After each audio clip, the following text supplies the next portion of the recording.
നമസ്കാരം, സിറ്റി ന്യൂസിലേക്ക് സ്വാഗതം. Government city higher secondary school കലോത്സവത്തിന് തുടക്കം. ധ്വനി 2024 ഉദ്ഘാടനം പ്രശസ്ത പിന്നണി ഗായകനും നടനുമായ അനിലേഷ് ആർഷ നിർവഹിച്ചു. നിറഞ്ഞൊഴുകുന്ന ഒരു കാലഘട്ടമായിരുന്നു. പണ്ട് ഞാൻ പഠിച്ചിരുന്ന എൻ്റെ സ്കൂൾ കാലഘട്ടം കടമ്പൂർ ഹയർ സെക്കൻഡറി, ഇന്നത്തെ കടമ്പൂർ ഹയർ സെക്കൻഡറി, അന്നത്തെ വായാൾപ്പ് സ്കൂളാണ്. പഴയ ഇത്തരത്തിലുള്ള ആധുനിക സൗകര്യങ്ങളും ഇല്ലാതെ ചെറിയൊരു ഹൈ സ്കൂളായിരുന്നു. അപ്പോൾ ആ സമയത്ത് നമ്മൾ യുവജനോത്സവം ഡേറ്റ് ഫിക്സ് ചെയ്താൽ പിന്നെ മുഴുവൻ പ്രാക്ടീസും കാര്യങ്ങളും, പിന്നെ അതുപോലെ നമ്മൾ ഈ സ്റ്റേജൊക്കെ നമ്മൾ തന്നെ ഡെസ്ക് കൊണ്ടുണ്ടാക്കി കെട്ടി വരഞ്ഞ് ഒരു കാലഘട്ടമുണ്ട്. ആ ഒരു കാലഘട്ടം എന്നത് നമുക്ക് ജീവിതത്തിൽ മറക്കാൻ പറ്റാത്തൊരു കാലഘട്ടമായി. സ്കൂൾ കാലഘട്ടമാണ് ഏറ്റവും നല്ല കാലഘട്ടം എന്ന് എനിക്കൊക്കെ തോന്നാറുണ്ട്.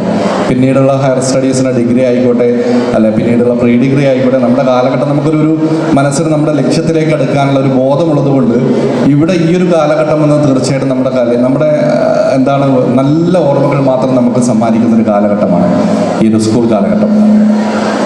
അപ്പോൾ തീർച്ചയായിട്ടും നിങ്ങളിലും ഒരുപാട് കലാകാരന്മാരുണ്ട്, ഒരു കലാകാരൻ ഉണ്ടാവട്ടെ.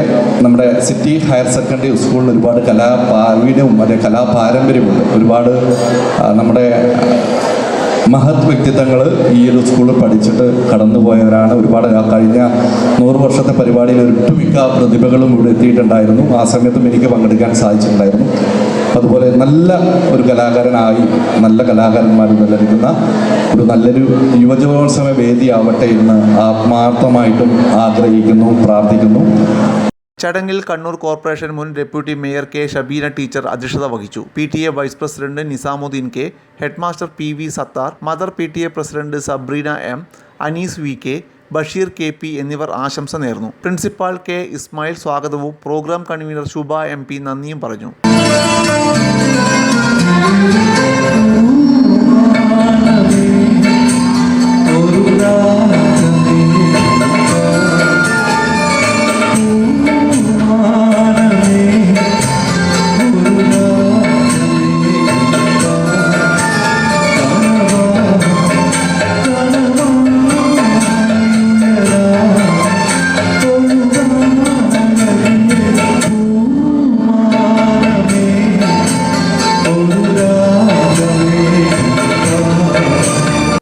കൂടുതൽ വാർത്തകൾ അറിയുവാൻ സിറ്റി ചാനൽ വാട്സ്ആപ്പ് ഗ്രൂപ്പിൽ ജോയിൻ ചെയ്യുക. അപ്പോൾ യൂട്യൂബ് ചാനൽ സന്ദർശിക്കുക. വാർത്തകൾ അവസാനിക്കുന്നില്ല. മറ്റൊരു വാർത്തയുമായി വീണ്ടും കാണാം. നമസ്കാരം.